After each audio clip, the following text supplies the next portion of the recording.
नमस्कार दोस्तों, स्वागत है आप सभी का डेडिकेशन अप के इस YouTube चैनल पर। दोस्तों आज है 14 सितंबर और आज हम 12, 13 और 14 सितंबर के इंपॉर्टेंट करंट अफेयर्स के क्वेश्चंस को डिस्कस करेंगे और साथ ही हर क्वेश्चन से रिलेटेड इंपॉर्टेंट फैक्ट्स भी मैं आपको डिटेल से बताऊंगा। तो आइए शुरू करते हैं। तो आज का पहला और वेरी इंपॉर्टेंट क्वेश्चन है, उत्तराखंड के किस जिलाधिकारी को प्रधानमंत्री कार्यालय में अंडर सेक्रेटरी के पद पर नई जिम्मेदारी मिली है? ऑप्शंस हैं मंगेश घिल्डियाल जी, स्वाति एस भदौरिया जी, सी रविशंकर जी और मयूर दीक्षित जी। तो इसका सही जवाब है मंगेश घिल्डियाल जी। तो हाल ही में इनको प्रधानमंत्री कार्यालय में अंडर सेक्रेटरी के पद पर नई जिम्मेदारी मिली है। अब देखिए, मंगेश घिल्डियाल जी, स्वाति एस भदौरिया जी और सी रविशंकर जी, इनको हाल ही में फेम इंडिया मैगजीन द्वारा भारत के 50 असरदार ब्यूरोक्रेट्स की सूची में भी शामिल किया गया था। और देखिए, टिहरी के जिलाधिकारी मंगेश घिल्डियाल जी को 4 साल के लिए प्रधानमंत्री कार्यालय में अंडर सेक्रेटरी के पद पर नई जिम्मेदारी मिली है। मंगेश घिल्डियाल जी 2012 के आईएएस अफसर हैं। रुद्रप्रयाग में जिलाधिकारी रहते हुए केदारनाथ पुनर्निर्माण कार्यों में उनकी सक्रिय भूमिका रही है। अब देखिए, मध्य प्रदेश कैडर के आईएएस रघुराज राजेंद्रन को पीओएमओ में डायरेक्टर, आंध्र प्रदेश कैडर के आईएएस आम्रपाली कटा को डेप्यूटी सेक्रेटरी और उत्तराखंड के टिहरी के जिलाधिकारी मंगेश घिल्डियाल जी को अंडर सेक्रेटरी के पद पर नियुक्त किया गया है। और देखिए, जैसा कि मैंने आपको पहले ही बताया कि फेम इंडिया मैगजीन द्वारा हाल ही में भारत के 50 असरदार ब्यूरोक्रेट्स की सूची में शामिल किया गया था। अब देखिए, मंगेश घिल्डियाल जी को फेम इंडिया मैगजीन में प्रेरक जिलाधिकारी की श्रेणी में सबसे लोकप्रिय जिलाधिकारी चुना गया था। तो यहाँ पर क्वेश्चन था कि हाल ही में उत्तराखंड के किस जिलाधिकारी को प्रधानमंत्री कार्यालय में अंडर सेक्रेटरी की जिम्मेदारी सौंपी गई है? तो किसे सौंपी गई है? टिहरी के जिलाधिकारी मंगेश घिल्डियाल जी को। तो दोस्तों, ये था आज का पहला क्वेश्चन। और आगे बढ़ने से पहले आप सभी से रिक्वेस्ट है, अगर आपको हमारी वीडियोस हेल्पफुल लग रही हो तो इस वीडियो को ज्यादा से ज्यादा लाइक और शेयर कीजिएगा। आइए नेक्स्ट क्वेश्चन देखते हैं।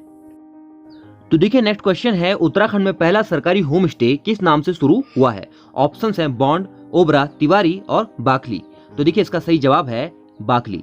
और देखिए, चमोली गोपेश्वर में जिलाधिकारी स्वाति एस भदौरिया जी की पहल पर जिले में पहला सरकारी होम स्टे बाकली नाम से शुरू हुआ है। अब देखिए, यहाँ पर नाम आया है चमोली की जिलाधिकारी स्वाति एस भदौरिया जी का। और जैसे कि मैंने आपको पहले ही बताया कि हाल ही में इन्हें भी फेम इंडिया मैगजीन द्वारा भारत के 50 असरदार ब्यूरोक्रेट्स की सूची में शामिल किया गया था। और देखिए, इन्हें भारत के उम्दा जिलाधिकारी की श्रेणी में सबसे लोकप्रिय जिलाधिकारी चुना गया था। आइए अब इसके बारे में अदर इंपॉर्टेंट फैक्ट्स जान लेते हैं। और देखिए, इसके संचालन की जिम्मेदारी एकीकृत आजीविका परियोजना से जुड़े मां चंडिका स्वायत्त सहकारिता समूह को दी गई है। यहाँ पर्यटकों को पहाड़ी व्यंजन परोसे जाएंगे।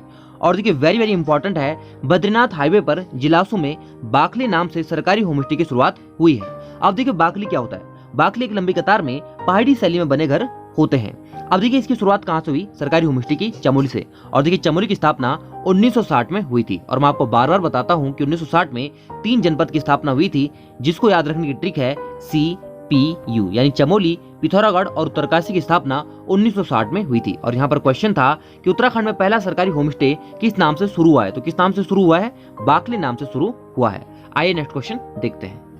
अब देखिए, यहाँ पर नेक्स्ट क्वेश्चन है, मौसम के पूर्वानुमान को जानने के लिए हाल ही में किस स्थान पर डॉपलर रडार लगाने का निर्णय लिया गया? ऑप्शंस हैं लैंसडाउन, उत्तरकाशी, रामनगर और बंगापानी। तो इसका सही जवाब है लैंसडाउन। तो देखिए, हाल ही में क्या है, लैंसडाउन में डॉपलर रडार लगाने का निर्णय लिया गया।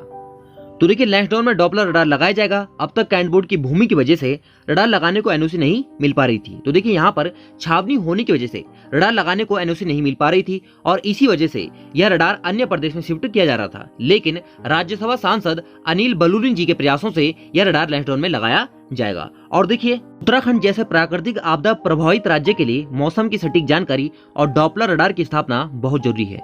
अब देखिए, राज्य में लैंसडाउन के अलावा टिहरी जिले के सुरकंडा और नैनीताल के मुक्तेश्वर में भी डॉपलर रडार की स्थापना की जा रही है। तो वेरी इंपॉर्टेंट है कि डॉपलर रडार कहाँ है? लैंसडाउन में, टिहरी जिले के सुरकंडा में और नैनीताल के मुक्तेश्वर में भी डॉपलर रडार की स्थापना की जा रही है। अब देखिए, यहाँ पर बात की गई लैंसडाउन की, तो आइए इसके बारे में इंपॉर्टेंट फैक्ट्स जान लेते हैं। तो देखिए, लैंसडाउन कोटद्वार से 37 किलोमीटर और पौड़ी से 81 किलोमीटर की दूरी पर स्थित है।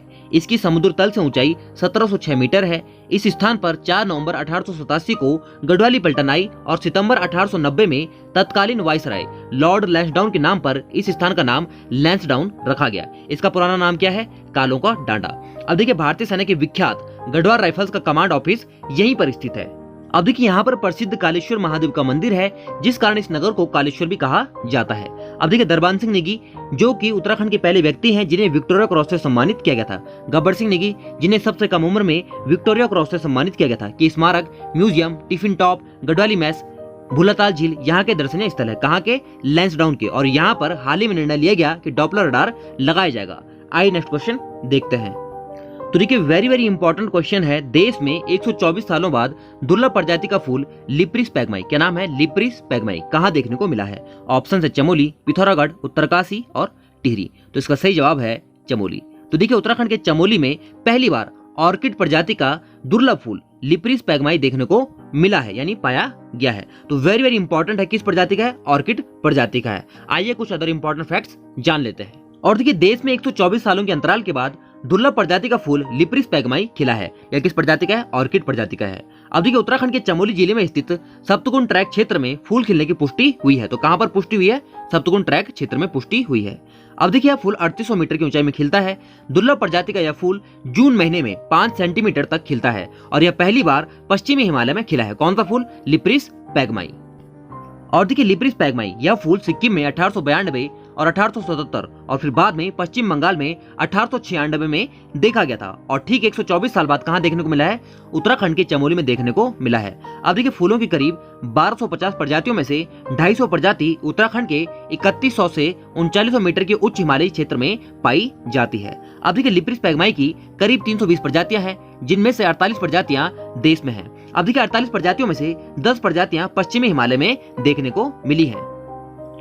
और देखिए वन अनुसंधान केंद्र के रिसर्च फेलो मनोज सिंह और रेंजर हरीश नेगी की इस खोज को फ्रांस के प्रतिष्ठित जर्नल रिकॉर्डियाना में भी प्रकाशित किया गया है। यह पहली बार है कि इस तरह का फूल उत्तराखंड में देखने को मिला है। अब देखिए यहाँ पर क्वेश्चन था कि 124 साल बाद दुर्लभ प्रजाति का फूल लिप्रिस पैगमाई कहां पर देखने को मिला है? तो इसका जवाब है उत्तराखंड के चमोली के सप्तकुंड ट्रैक क्षेत्र में देखने को मिला है। आइए नेक्स्ट क्वेश्चन देखते हैं। तो देखिए वेरी वेरी इंपॉर्टेंट क्वेश्चन है। राष्ट्रीय सांख्यिकी कार्यालय की ओर से जारी साक्षरता आंकड़ों में उत्तराखंड को कौन सा स्थान मिला है? ऑप्शन पहला, दूसरा, तीसरा और चौथा। तो इसका सही जवाब है तीसरा। तो देखिए राष्ट्रीय सांख्यिकी कार्यालय की ओर से जारी साक्षरता आंकड़ों में उत्तराखंड 87.6% साक्षरता दर के साथ तीसरे स्थान पर है। तो वेरी वेरी इंपॉर्टेंट है, कौन से स्थान पर है, तीसरे स्थान पर है। साक्षरता दर कितनी है, 87.6% है। अब देखिए सर्वे में देश भर के 8097 गाँवों से 64,519 घरों और शहरों में 6,188 ब्लॉक के 49,238 घरों के 7 वर्ष व उससे अधिक आयु के लोगों को शामिल किया गया था। अब देखिए साक्षरता में केरल हमेशा की तरह पहले नंबर पर है और साक्षरता दर कितनी है, 96.2%। अब देखिए राजधानी दिल्ली दूसरे नंबर पर है और साक्षरता दर कितनी है, 88.7%। तीसरे नंबर पर कौन है, उत्तराखंड, साक्षरता दर कितनी है, 87.6%। अब देखिए हिमाचल प्रदेश चौथे नंबर पर है, साक्षरता दर 86.6% है और असम 5वें स्थान पर है और साक्षरता है 85.9%। इस प्रकार से केरल पहले नंबर पर, दिल्ली दूसरे नंबर पर, उत्तराखंड हमारे लिए इंपॉर्टेंट है तीसरे नंबर पर है, हिमाचल प्रदेश चौथे नंबर पर और असम 5वें स्थान पर है। और देखिए रिपोर्ट के मुताबिक पूरे देश की साक्षरता दर 77.7% है। ग्रामीण क्षेत्रों में 73.5% लोग साक्षर हैं और शहरों की साक्षरता 87.7% है। अब देखिए पुरुषों की जो साक्षरता है वो महिलाओं से ज्यादा है। तो देश में पुरुषों की साक्षरता दर 84.7% है, जबकि महिलाएं 70.3% साक्षर हैं। शीर्ष पायदान पर काबिज केरल में 97.4% पुरुष और 95.2% महिलाएं साक्षर हैं। अब देखिए सबसे निचले पायदान पर कौन है, आंध्र प्रदेश, और साक्षरता दर कितनी है, 66.4%। और देखिए राजस्थान दूसरा सबसे कम साक्षर प्रदेश है। और यहाँ पर क्वेश्चन था कि राष्ट्रीय सांख्यिकी कार्यालय की ओर से जारी साक्षरता आंकड़ों में उत्तराखंड को कौन सा स्थान मिला है, तीसरा स्थान मिला है। आइए नेक्स्ट क्वेश्चन देखते हैं। तो देखिए आज का आखिरी प्रश्न है, आयुष्मान भारत योजना के तहत फिजियोलॉजिकल पेसिंग से इलाज करने वाला देश का पहला संस्थान कौन बना है, एम्स ऋषिकेश। तो देखिए हाल ही में फिजियोलॉजिकल पेसिंग तकनीक का इस्तेमाल कर एम्स ऋषिकेश में एक 65 वर्षीय महिला के दिल में पेस मेकर इम्प्लांट किया गया। आइए अब डिटेल से जानते हैं। तो देखिए दिल के मरीजों में पेस मेकर इम्प्लांटेशन के लिए अब एम्स ऋषिकेश में नई तकनीक का इस्तेमाल किया जाना शुरू हो गया है। इससे भविष्य में क्या होगा, हार्ट फेल होने का खतरा नहीं रहता, किससे, पेस मेकर इम्प्लांटेशन से। अब देखिए फिजियोलॉजिकल पेसिंग क्या होती है। यह तकनीक हृदय रोग के उन मरीजों के लिए सबसे ज्यादा लाभदायक है जिनकी पल्स रेट कम होती है, जिन्हें बार बार चक्कर आने तथा बेहोश हो जाने की शिकायत रहती है। दरअसल मस्तिष्क में रक्त संचार कम होने की वजह से इस रोग से ग्रसित मरीज अक्सर चक्कर खाकर गिर जाते हैं। अब देखिए संस्थान के कार्डियोलॉजी विभाग की इलेक्ट्रोफिजियोलॉजी स्पेशल ब्रांच में दिल की धड़कन को स्वाभाविक यानी नेचुरल गति देने के लिए फिजियोलॉजिकल पेसिंग प्रक्रिया सुविधा शुरू हो गई है। और देखिए खास बात यह है कि देश में किसी हृदय रोग से ग्रसित मरीज को आयुष्मान भारत योजना के तहत अत्याधुनिक तकनीक से युक्त पहला महंगा पेसमेकर लगाया गया है, जिसके लिए मरीज को अपनी ओर से कोई शुल्क वहन नहीं करना पड़ा। अब देखिए आयुष्मान भारत योजना के तहत पहला पेसमेकर लगाया गया कहां पर? ऋषिकेश एम्स में। अब देखिए चिकित्सकों के अनुसार देश के उत्तरी क्षेत्र में परमानेंट पेसमेकर इम्प्लांटेशन के अब तक कुल 20 मामले हुए हैं, जिनमें पूर्व में 19 मरीजों को इम्प्लांट किए गए परमानेंट पेसमेकर मरीजों के खर्च पर लगाए गए। लेकिन पहली बार क्या हुआ? आयुष्मान भारत योजना के तहत पेसमेकर लगाया गया कहां पर? ऋषिकेश एम्स में।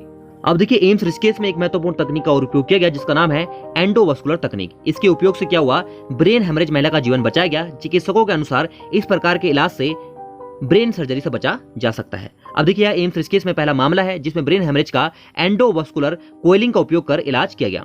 एम्स निदेशक प्रोफेसर रविकांत, कौन है? प्रोफेसर रविकांत ने बताया कि संस्थान में न्यूरो एंडोवास्कुलर यूनिट की स्थापना कर दी गई है। एंडोवास्कुलर तकनीक से ब्रेन हेमरेज का उपचार आयुष्मान भारत योजना में शामिल है। और यहाँ पर क्वेश्चन था, आयुष्मान भारत योजना के तहत फिजियोलॉजिकल पेसिंग से इलाज करने वाला देश का पहला संस्थान कौन बना है? एम्स ऋषिकेश।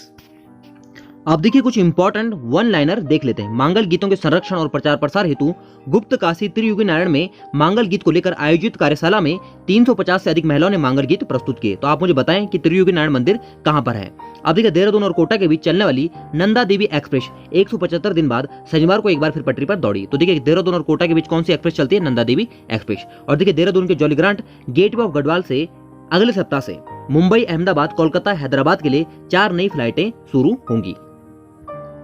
अब देखिए टीआईडीसी इंडिया लिमिटेड ने भागीरथीपुरम में करीब 15 करोड़ की लागत से टीआईडीसी आईएचटी यानी Tehri hydro development corporation limited hydro power अभियांत्रिकी एवं प्रौद्योगिकी संस्थान का निर्माण किया था। हाल ही में चर्चा में क्यों है? क्योंकि यहाँ पर पिछले 2 साल से निदेशक की नियुक्ति नहीं हुई है। अब देखिए केदारनाथ में भारतीय सेना की चिनूक हेलीकॉप्टर को उतारने के लिए MI-26 हेलीपैड के विस्तार का कार्य शुरू हो गया है। इसके लिए कार्यदायी संस्था DDMA लोक निर्माण विभाग है। MI हेलीपैड 50 मीटर तक चौड़ा और 100 मीटर तक लंबा होगा। आइए अब कल के क्वेश्चन का आंसर यानी प्रीवियस सेशन के क्वेश्चन का आंसर देख लेते हैं। तो देखिए प्रीवियस सेशन का पहला क्वेश्चन था कि हिमालय दिवस कब मनाया जाता है? तो आंसर था 9 सितंबर। नेक्स्ट क्वेश्चन था डोला पालकी आंदोलन के प्रणेता कौन थे? तो इसका सही आंसर था जयानंद भारती। और नेक्स्ट क्वेश्चन था ऐतिहासिक पौड़ी कांड कब घटित हुआ था? तो 6 सितंबर 1932 को घटित हुआ था। आइए अब आज के क्वेश्चन देख लेते हैं। तो देखिए आज का पहला क्वेश्चन है पंडित गोविंद वल्लभ पंत जी का जन्म कब हुआ था? नेक्स्ट क्वेश्चन है हैस्को संस्था के संस्थापक कौन है? और नेक्स्ट है बेटी बचाओ बेटी पढ़ाओ योजना के तहत घौर की पहचान नौनी को 9 कार्यक्रम का शुभारंभ किस जनपद से किया गया? तो अपने आंसर कमेंट बॉक्स में जरूर दें। तो दोस्तों इस वीडियो सेशन को यहीं पर समाप्त करते हैं। कैसे लगे आपको ये वीडियो कमेंट बॉक्स में जरूर बताएं। मिलते हैं नेक्स्ट सेशन में। Keep learning, keep signing. Thanks for watching.